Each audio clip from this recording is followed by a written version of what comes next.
Good evening friends, this is Avinash और मैं आपके लिए एक और नई वीडियो लेकर आया हूँ। चलिए दोस्तों शुरू करते हैं। मेरा ये अभी आज यहाँ पे चार्ट, एक डेली टाइम फ्रेम का चार्ट लगा हुआ है। जैसे कि आप देखना है कि आज का जो मूव था, आज बाजार ने बहुत ही अच्छा वन साइड मूव दिया है। आज बहुत ज़बरदस्त प्रॉफिट बुकिंग देखने को मिली है और आज तकरीबन बाजार में 200 सवा 200 पॉइंट का एक डाउन साइड मोमेंटम हमें देखने को मिला। तो देखिए दोस्तों, कल है एक्सपायरी। तो कल जनरली एक्सपायरी हमारी जितनी भी होती है जनरली रेंज बाउंड एक्सपायरी होती हैं। तो बहुत रेयर केस में होगा कि एक्सपायरी हमारी वन साइडेड या वन वे चले जाए, या वो अप साइड या down side. But most of the time पे, मोस्ट ऑफ द केसेस में हमारी जो भी एक्सपायरी रहेगी वो हमारी एक्सपायरी रहेगी one sided expiry, sorry range bound expiry हमारी हमेशा रहती है। तो मैं आपको सबसे पहले ना डेली चार्ट पे एक चीज़ दिखाता हूँ। सबसे पहले हम स्टार्ट करते हैं अपने डेली टाइम फ्रेम के चार्ट के साथ। जैसे कि अब हम यहाँ पे डेली टाइम फ्रेम पे देख रहे हैं कि यहाँ पे हुआ क्या। देखिए बाजार ने यहाँ पर ब्रेकआउट देने के बाद एक वन साइड ऊपर एक मूव दिया, ठीक है दोस्तों। और पिछले 4 दिन से अगर आप देखेंगे कि बाजार एक रेंज में फंसा हुआ था, उसका मैं आपको एक्सप्लेनेशन स्मॉलर टाइम फ्रेम पे दिखाऊंगा जो मैं बताना चाह रहा हूँ। लेकिन सबसे पहले हम स्टार्ट करते हैं डेली चार्ट पे, जो कि एक अच्छी हैबिट होती है। अगर आप डेली टाइम फ्रेम पे हम यहाँ पे देखेंगे फ्रेंड्स, यहाँ लास्ट 4 डे से बाजार एक कंसोलिडेशन जोन पे फंसा हुआ था, राइट। एक कंसोलिडेशन पे था, मतलब कन्फ्यूजन थी, ना तो वो ऊपर जा रहा था ना वो नीचे जा रहा था। ऊपर जा रहा था सेलिंग आ रही थी, नीचे जा रहा था बार बार बाइंग आ रही थी 18,200 के लेवल पे। और अप साइड पे 18,300 के लेवल के आसपास बाजार में लगातार बाइंग का प्रेशर, सॉरी सेलिंग का प्रेशर हमें देखने को मिल रहा था। जैसे ही बाजार ने, निफ्टी ने 15 मई को जो ब्रेकआउट दिया, कौन सा ब्रेकआउट दिया, वो ब्रेकआउट दिया जैसे ही निफ्टी ने 18,400 के ऊपर निकला 15 मई को, तो इसने 18,453 मतलब 53 पॉइंट का, या आई थिंक यहाँ पे डेली चार्ट पे 18,459 दिखा रहा है, तो हम उसको राउंड फिगर पे ले सकते हैं 18,450। द मोमेंट इसने 18,400 का लेवल तोड़ा तो 18,450 यानी 50 पॉइंट का एक हमें एक मूव देखने को मिला। बट उस दिन सबसे इंटरेस्टिंग बात क्या हुई, बाजार ने टॉप के लेवल पर सेलिंग प्रेशर फील किया। जैसे कि आप यहाँ पे डेली चार्ट पे देख रहे हैं, ये टॉप के लेवल पे यहाँ पे बाजार ने एक सेलिंग प्रेशर फील किया और बाजार अगेन उसी रेंज के आसपास, इस रेंज के आसपास क्लोजिंग दी। और नेक्स्ट डे होता क्या है, नेक्स्ट डे बाजार ओपनिंग पे ही बाजार में सेलिंग देखने को मिली और सीधे बाजार नीचे आया, उसी रेंज के अंदर आ गया और आज बाजार ने दोबारा इस रेंज को ब्रेक किया। देखिए सबसे जो इंपॉर्टेंट चीज़ है देखने के लायक, वो मैं आपको बताता हूँ। यहाँ पे देखिए मैंने यहाँ पर एक लाइन ड्रॉ करी और एक रेंज पर 18,400 के ऊपर द मूवमेंट बाजार ने 18,400 के ऊपर निकला तो एक मूव ऊपर का दिया, और 18,200 के नीचे निकला तो एक मूव नीचे के दिया। तो इंपॉर्टेंट चीज़ देखेंगे कि जिस दिन यानी 15 मई को जब बाजार ने 18,400 का लेवल तोड़ा था तो क्लोजिंग इसकी 18,400 के पास ही हुई, मतलब 18,398.85। आप देखेंगे 18,400 के पास ही इसकी क्लोजिंग हुई है, राइट। और आज अगर आप देखेंगे इसको, अगर आप इसको देखेंगे आज अगेन इसने 18,200 का लेवल तोड़ा और इसने क्लोज ना दिया, अगेन 18,200 के ऊपर दिया। मतलब यहाँ पे क्या है कि यहाँ पर बाजार हमें एक कंसोलिडेशन का इंडिकेशन दे रहा है कि बाजार आने वाले दिनों में कंसोलिडेट कर सकता है। ये जो रैली ली है वो थोड़ा सा कुछ टाइम के लिए पोज ले सकती है। वो कंसोलिडेशन इस जोन पर होगी या अगेन इस लेवल के आसपास होगी, वो हमें आने वाले दिन बताएगा।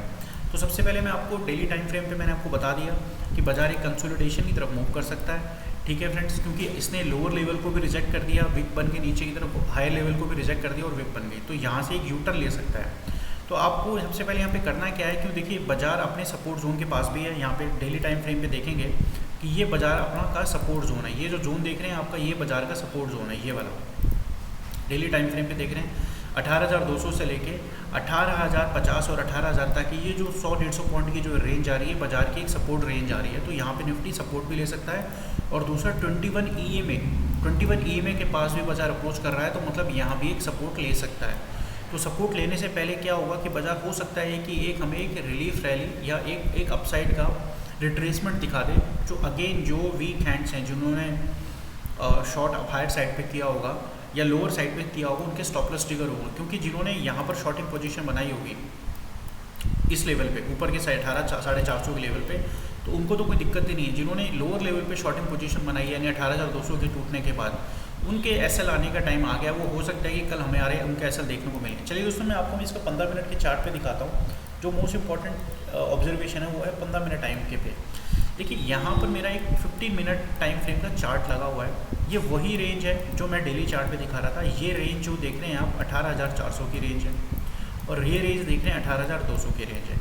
ये टोटल 200 पॉइंट की रेंज है हमारी। ये कितने दिन, ये मात्र हमारी 4 डेज, 4 दिन बाजार यहाँ पर कंसोलिडेट करा था। ठीक है, यहाँ पर कंसोलिडेट कर रहा था बाजार। ठीक है दोस्तों, और यहाँ पे जो सबसे इम्पोर्टेंट चीज़ जो है, फैक्टर है, वो देखने वाला है, वो ये है फ्रेंड्स कि जैसे ही बाजार ने 18,400 का लेवल तोड़ा, यहाँ से अगर आप देखेंगे डे चार्ट पे 18,400 है, बट अगर आप उसको 15 मिनट के चार्ट पे देखेंगे ये लेवल है 18,360 का। ठीक है, तो मैं 50 मिनट के लेवल पे देखता हूँ 18,360 का। जैसे ही इसने लेवल तोड़ा, यहाँ से ऑलमोस्ट 100 पॉइंट्स का मूव हमें ऊपर देखने को मिला। ये जो मूव देख रहे हैं फ्रेंड्स, ये हमारा 100 पॉइंट्स, ऑलमोस्ट 100 पॉइंट्स का मूव देखने को मिला।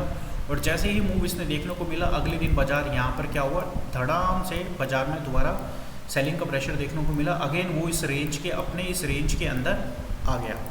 तो वही चीज़ मैं यहाँ पे एक्सपेक्ट कर रहा हूँ किस दिन, एक्सपायरी वाले दिन, कि द मोमेंट बाजार ने आज 18,200 का लेवल तोड़ा था, ये जो सपोर्ट जोन जो था इसका 4 दिन का, इसने इस लेवल पे जैसे ही इसने तोड़ा, तो आप देखेंगे ये ऑलमोस्ट 100 पॉइंट का मूव है, ऑलमोस्ट ये 100 पॉइंट का मूव है। इस 100 पॉइंट का मूव देने के बाद अगेन बाजार ने क्या किया, ऊपर आ गया इसी रेंज के पास। जैसे यहाँ पर आया था 100 पॉइंट, यहाँ से 100 पॉइंट ऊपर गया, क्लोज इसी रेंज के पास हुआ, राइट। और फिर नेक्स्ट डे बाजार इसी रेंज के अंदर आ गया। मतलब इसने हायर साइड पे एक बायर को ट्रैप करके नीचे का मूव देके दोबारा सेलर्स ने एक फ्रेश पोजीशन बना ली और पूरा सेल का मूव उन्होंने यहाँ पे एंजॉय किया, राइट। उसी तरह मैं यहाँ पे ये उम्मीद लगा सकता हूँ कि कल हो सकता है कि बाजार अगेन दोबारा, जैसे आप देखेंगे कि ये जो मूव आए 100 पॉइंट्स का मूव आया और यहाँ से दोबारा बाजार ऊपर की तरफ मूव देखने को मिल जाए। देखिए कल दो चीज़ तो हमारी संभव है।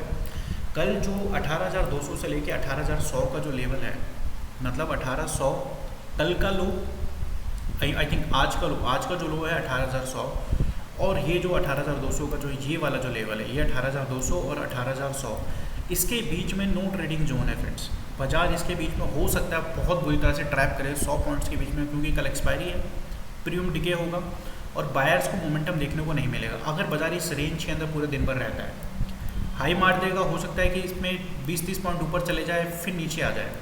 लेकिन ये 18,200 और 18,100 का जो लेवल है, इसके बीच में कोई ट्रेड, नो ट्रेडिंग जोन है, यहाँ पे हमें कोई ट्रेड नहीं करना। ट्रेड हमें कब करना है, कल अगर मार्केट 18,200 के ऊपर निकलती है, 18,200 के ऊपर निकलती है और 18,200 के ऊपर सस्टेन करके एक रेंज बनाती है जहाँ पे हायर हाई और हायर लो का स्ट्रक्चर बनाता है।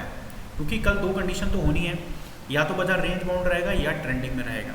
ट्रेंडिंग नीचे का मूव हमें कब देखने को मिलेगा, जब 18,100 का पॉइंट टूटेगा। ऊपर का मूव हमें कब देखने को मिलेगा, जब बाजार 18,200 के टूटेगा। चूँकि बाजार का जो स्ट्रक्चर है डेली चार्ट पे बहुत बुलिश है, तो ये 100 पॉइंट का गैप डाउन तो एक्सपेक्टेड नहीं है।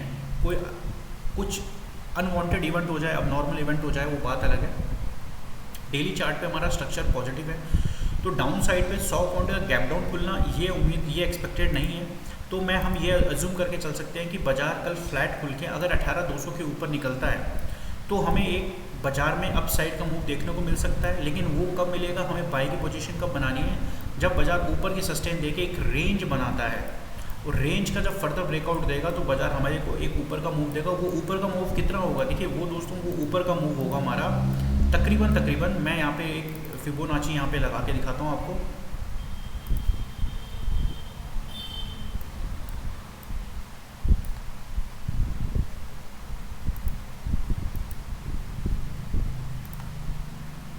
क्योंकि बाजार ने इस लेवल पे मूव दिया है, यहाँ से ब्रेकआउट दिया है, तो मैं यहाँ से एज्यूम कर सकता हूँ कि बाजार 18,325, मतलब कल अगर बाजार यहाँ से रिट्रेस करता है, 18,200 से रिट्रेस करता है, तो हमें अगर बाजार यहाँ 18,200 पे सस्टेन होकर एक बुलिश स्ट्रक्चर बनाता है, मतलब हायर हाई और हायर लो बना के एक रेंज का ब्रेकआउट, अगर फर्दर रेंज का ब्रेकआउट देगा तो हमें देखने को मिल सकता है 18,300 का लेवल। ये जो जोन आप देख रहे हैं, जहाँ पे मैंने एक चार्ट पे आप देखेंगे, यहाँ पे ये पूरा एक रेजिस्टेंस जोन है, ये रेजिस्टेंस जोन है। यहाँ पर बाजार हमें एक रेजिस्टेंस फेस कर सकता है यहाँ पे अप साइड पे, राइट। और डाउन साइड पे हमारा मूव कब देखने को मिलेगा, जो फर्दर जो डाउन साइड का जो मोमेंटम आएगा वो तब आएगा जब 18,100 का लेवल टूटेगा, देखिए। और लेकिन हमारा 18,200 और 18,100 के बीच में नो ट्रेडिंग जोन है। 1800 का लेवल टूटता है तो बाजार हमें 18,000 के रेंज के पास दिखा सकता है, 18,020, 18,026, 18,005 ये लेवल दिखा सकता है अगर बाजार हमारा 18,100 के नीचे ट्रेड करता है, जिसकी संभावना बहुत कम है, बिकॉज डेली टाइम फ्रेम पे हमारा चार्ट क्या है, पॉजिटिव है। बट पॉसिबिलिटी दो कंडीशंस की बहुत ज़्यादा है। पहला, रेंज बाउंड मार्केट रेंज हो सकती है 100-150 पॉइंट की, जहाँ पर स्टॉप लॉस बहुत ज़्यादा आएंगे, अपॉर्चुनिटीज़ मिलेंगी हमें ट्रेड करने की बहुत ज़्यादा, जिसमें हमारे स्टॉप लॉस हर तरफ देखने को मिलेंगे, जहाँ पर मैक्सिमम लॉसेस होते हैं, राइट। अगर बाजार हमारा 18,200 के ऊपर सस्टेन करता है, तब एक स्ट्रक्चर बनाता है, कंसोलिडेशन बनाता है, कंसोलिडेट करता है या रेंज बनाता है और फर्दर ब्रेकआउट देगा, तब हम लोग एक अपसाइड की ट्रेड लेंगे। किस टारगेट के लिए लेंगे? 18,300 के आसपास का, जो हमारा राउंड 18,300 तक का, 18,305, 18,306 या 18,296 तक का या 285 तक का हमारा टारगेट देखने को मिल सकता है। लेकिन मेरी जो सलाह ये रहेगी वो ये रहेगी कि 1800 18,200 के बीच में नो ट्रेडिंग जोन है। और चलिए दोस्तों, आज के लिए इतना ही, मिलते हैं आपको अगली वीडियो में। अगर आपको मेरी वीडियो अच्छी लगी हो तो मेरे वीडियो को लाइक कीजिए, कमेंट कीजिए और चैनल को सब्सक्राइब कीजिए। चलिए मिलते हैं अगली वीडियो में।